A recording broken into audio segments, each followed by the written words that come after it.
that's going to be okay. Okay. Thus ended the Facilities Committee. Thank you. NK High School. They met last Tuesday, the 12th, and it was a very interesting meeting. There was a presentation by their superintendent about their Race to the Top application. They voted to participate also. There was quite a lot of discussion about the results of their RIDE visit, based to performance-based graduation requirements, and how little progress had been made in the 2 years since their previous visit. A lot of discussion about that. There was a presentation about, this didn't, I left the meeting at, it wasn't over, but I did some rough calculations myself. There was information about their private school attendance, and between 07 and 08, the number of kids K-12 attending private schools decreased 22% in Jamestown. So they have had a big surge in enrollment in the public school. But again, Dr. Thornton had presented enrollment figures in the previous meeting that showed that this is kind of their peak year, possibly because of that. They don't have the 09 final figures yet, but it has been it decreased some between 06 and 07, just a little bit, and then 22% the last set of figures they had. So there was also an induction of the cross-country coach into the Track Coaches Hall of Fame. I know he has served a lot of Jamestown students. Paul Tatro has served a lot of Jamestown students really well for a long number of years. He is one of the best coaches.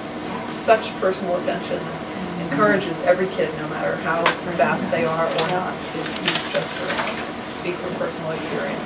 There was also a presentation by the middle school. I don't know what to do with this. The Davisville Middle School woodshop students run this project called Freedom Pens Project, where they make these very beautiful wooden pens and send them to servicemen and women serving overseas.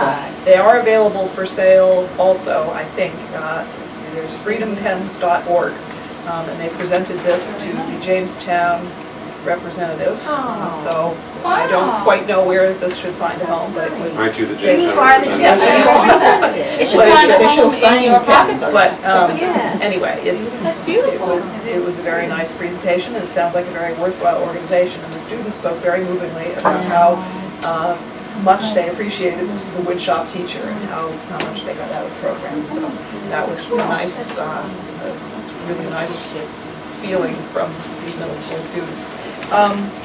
There was also, they did vote to approve those extra courses at the high school that I mentioned in the previous update. So there will be an AP psychology class, there will be a business math as a 12th grade option for mathematics, and then there are 2 semester-long half-credit courses in German department, in German as part of the world languages. They're also updating, they want to update the photo lab, Photoshop classes, and hopefully new computers. The $43,000 bid, and they're going to use all the computers that they have now in that lab to repurpose them to that. I thought that was relevant because the technology aspect of high school is part of our high school review process. I think that's about it. Good. Thank you. Sariko? No. Well, that was a good update. Legislative. I've been to the State House a couple of times. I testified on the mandates for the Senate Mandate Commission. Senate Oversight. It didn't have the word mandate in it, but it was about mandates. Which was quite a different hearing. I've never been to a hearing like this. I mean, you had to pre-register to testify, so it was a very small group. And it started with the commissioner, and it was not pleasant. It was not pleasant, I have to say. There was quite an aggressive attitude from the people sitting around the table towards the people who were testifying.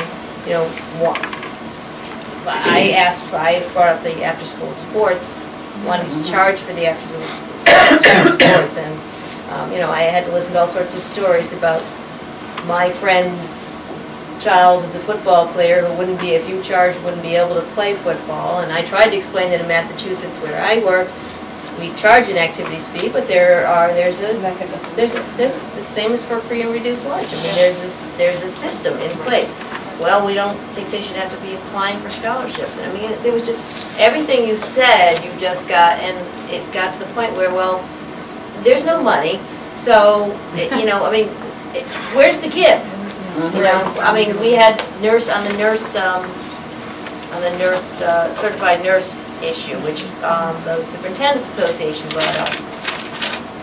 They explained very clearly that in almost every district in Rhode Island, you don't have the certified nurse teachers teaching health. You have the phys ed teachers who are certified as health teachers. And we got, well, but this is why adults can't take care of themselves.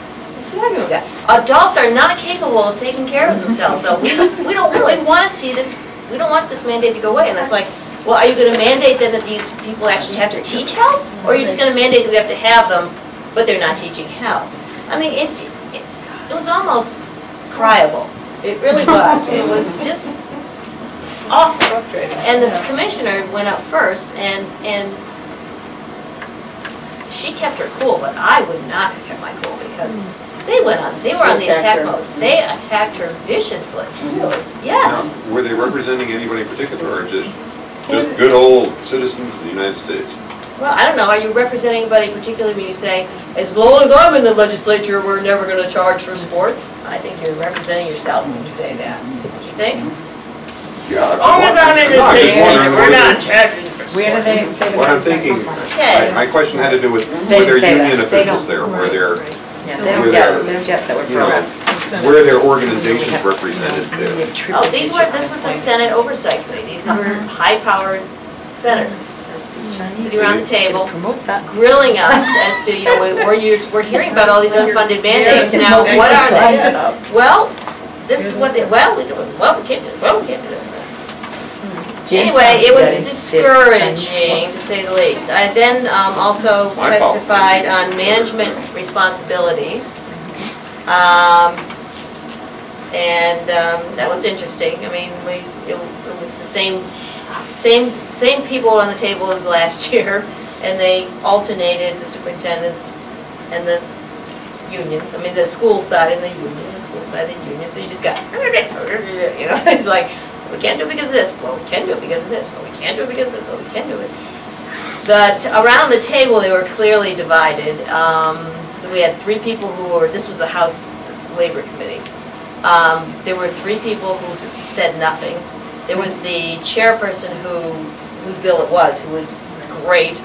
And there was Representative Gablinski, who's also a staunch supporter of management responsibilities. And then there was a very verbal representative from, I want to say Tiverton, but maybe it was Little Compton. No, I think it was Tiverton. Anyway, it's not going to go anywhere. I would like to say it's going to go somewhere, but I don't think it's going to go anywhere. So that was my State House. Well, thank you for holding the flag for us. More My power to you. pleasure. My pleasure. Just a little stop on the way home. In BJ's words, that was a lively presentation.